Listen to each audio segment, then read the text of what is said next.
Hello everyone, the Army of Otters here, and welcome back to Unexplored Skyrim. Today we're going to be checking out Mara's Eye Pond. And this location was recommended to me by random MFer K6W. I know what you're trying to say there, but for now, I'm just going to keep it family friendly.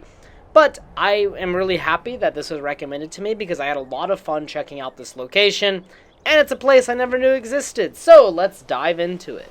And here on the minimap, you can see the location of Mara's Eye Pond, just southwest of Windhelm and east of Gallows Rock. Now, as you approach the location, you're going to see just a small pond, bit of a snowy area with a little island in the middle. There are some mud crabs on the island, but they're pretty easy to take out. Little did I know a simple Fusroda would kill them all, and one of them disintegrated, I am guessing because their body kind of glitched out. And usually when that happens in Skyrim, the body just turns to dust. And on this center island, we have this small boat, a lantern, and a trap door, which leads us to Mara's Eye Den.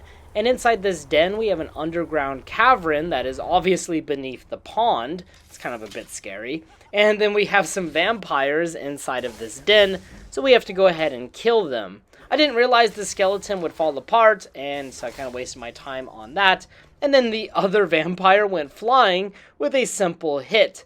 And after that, I found out there was a dead smuggler near a fire, along with some logs. I always found it interesting how in Skyrim there's going to be fires in caves, but that is very unsafe. But ignoring physics, we have a table with various gold, some minerals, a bag of gold, and most importantly, a journal on it. This journal is from the dead smuggler that we found, and we can learn about this cave. The journal reads, "This war isn't as good for business as I thought it would be. Sure, the pay is good, but the runs are harder with all the extra soldiers on the roads, and finding jobs that are worth the risk is difficult.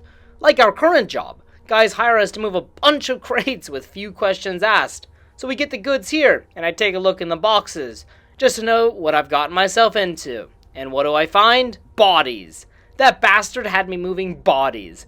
Well, I stripped him of their jewels and gold, so the joke's on them." So we can see that this smuggler was trying to profit off of the Civil War in Skyrim, but he took a job from a vampire, and it ended, well, badly. And then in the middle of the room, we can find some crates, and on top of the crates is a box that contains a common soul gem, along with a guide to better thieving. This will increase our lockpick by 1, unless you're already at 100 like I am.